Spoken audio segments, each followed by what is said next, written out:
action, how you get involved with dealing with your client's problems. Maybe there we go. The practitioner needs to learn specifics about the problem, such as where the problem occurs, who is involved, or what are the immediate antecedents and consequences. What meanings are attributed to the problem? Understanding the environment can require further exploration. Uh, what type of family are we dealing with? What kind of neighborhood do you live in? What school are we dealing with? What agencies have you contacted? Significant groups that you are dealing with, organizations. What culture do you adhere to? What is your race? Does race have something to do with the problem? And of course, the socioeconomic class of the client. When I first started studying counseling in the middle 70s, action plans were either developed by the counselor or the agency the counselor worked with. As a matter of fact, most action plans were um, cookie cutter. They were primarily put together by the organization that you worked for. Sometimes you could adjust them depended on the organization. Some organizations wouldn't let you adjust them at all, and to fit the client, and that was a problem back in the 70s. It was thought back then that the clients shouldn't be part of this process because they were the ones that caused the problem to begin with. They were too downtrodden. They had accepted their fate. So a lot of times that it wouldn't work. So we use these cookie cutters, and I've got whole books on action plans that we used to use back in the 1970s. Of course, none of them are any good, and actually, I think I put them up in the attic. I boxed them all up and put them up in the attic because they're so nonsensical. Now we know that we need to adjust the our process to fit our clients rather than have the clients try to fit our process. Steps identified by clients involve the clients in developing an action plan. That's what we do now. Strengthens working relationships and teaches the client skills. If we treat the client like they have no input, then they're not going to get any better. And that's one of the really sad things about social work and psychology in the last 20 or 30 years. Of course, we realized that weren't really doing people that much good, and we needed to change. Families and groups all need to contribute. Ask clients which steps they see as difficult. Steps suggested by one member of the family or group may seem easy to one and not to others. The steps must be small enough that everyone can feel like they can work on the issue, depending on what the problem is. Past successes can help identify steps and strengths. The practitioner can use exception finding questions to identify steps. This is similar to the goal setting process. Exception finding questions recall a time when the problem did not occur, and let's identify what you were doing at that time. Brainstorm as many steps as possible without critiquing them. Evaluate each possible step. Organize steps by prioritizing what is first, second, etc. The clients need to see value in each step. It is essential to work with clients on how they can use their strengths and capacities and resources at each step. The client needs to think about other times when they have faced new tasks. Organizing and creating incremental steps helps ensure success and helps the client to gain confidence.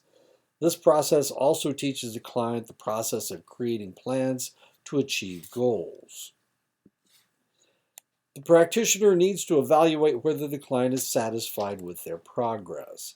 The practitioner can reuse the monitoring system that was established in goal setting. Little progress may relate to whether the client felt goals were attainable or highly valued. The progress made may seem slower to the practitioner. The practitioner should always emphasize positive steps. Monitoring progress, you might say, what steps have you taken since our last meeting to move toward your goals?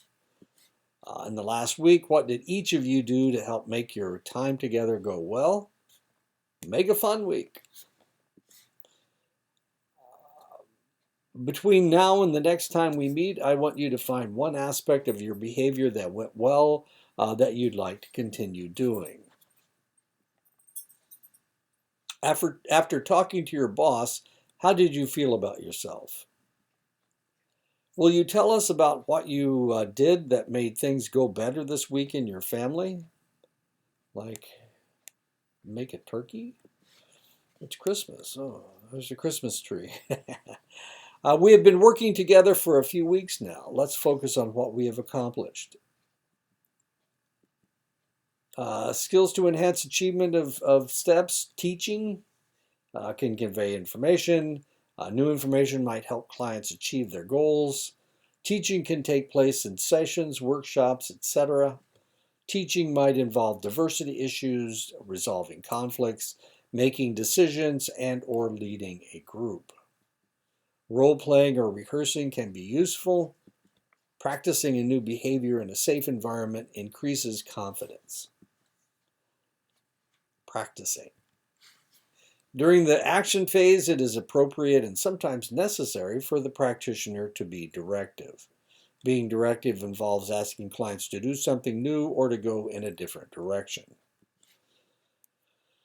Being directive, imagine you are talking to your wife now. Tell her what you want her to know.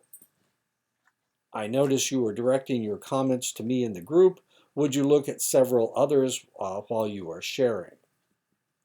Between now and your next session, will you keep track of one thing you do for yourself each day? Reframing is inviting a different perspective. The practitioner invites clients to see experiences, feelings, thoughts, behaviors, or situations in a new way. Reframing can increase success in achieving action steps. Reframing can use questions to invite clients to see things differently. Reframing encourages clients to think about something they have avoided. Reframing, maybe his disruptive behavior in class is an indication that he is bored. Identifying discrepancies is similar to confrontation. By identifying discrepancies, it usually involves a behavior that is moving the client away, not toward a desired behavior. You're talking about being scared, but you're smiling. Previously, it seemed like we had reached an agreement, and now I hear you are not ready to do that. You said you wanted your son to move home, but you are also shaking your head no. Discrepancies can include what a client is saying or doing and what the practitioner is noticing, what the client is saying and what the practitioner heard the client say another time, what the client is saying in the meeting and the client's actions outside the meeting, what the client says is important or is the goal and his or her behavior. Feedback can be in the form of stating what the practitioner sees and hears, sharing an awareness of what clients are showing non-verbally or expressing in their tone of voice. Groups and family members can be invited to give feedback. I notice that you are smiling. You look like you're about to cry. I notice your hands are clenched. I think the team is beginning to agree as I see heads nodding. Self-disclosure can be used to share personal information, observations, and opinions to give the client a different perspective or offer an illustration or example. And this is what I like to do. I like to do this. You probably noticed. I don't enjoy self-disclosure, but I think sometimes it helps make me seem less like an automaton. Well, anyway. And in my counseling, I tell stories. Tell a lot of stories. Well, I've lived a long time. I've lived a lot of different places. The information from the self-disclosure may be about the practitioner's personal experience or his or her experience of the client. Self-disclosure should only be used when the relationship is strong. Self-disclosure should be employed sparingly. Goals of self-disclosure enhance or preserve the relationship. The practitioner's needs do not take precedence. Used for the benefit of the client.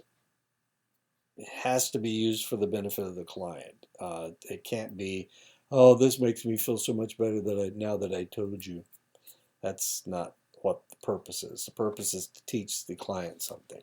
Ethical concerns of self-disclosure can be a way of subtly including personal values into the interactions, and you need to be careful of that.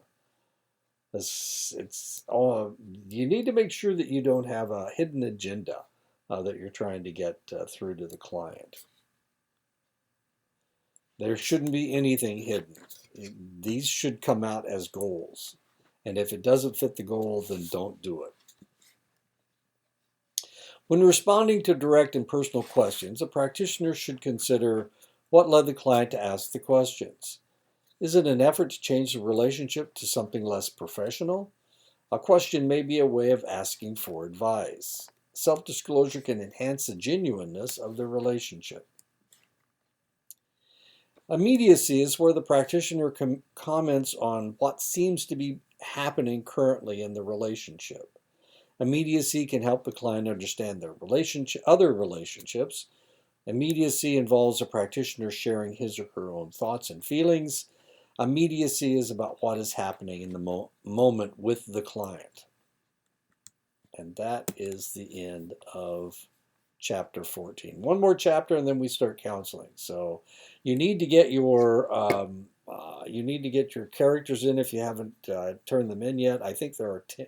We have 10 and there are 32 students in this in the 291 class. That means 22 of you haven't turned in your character histories.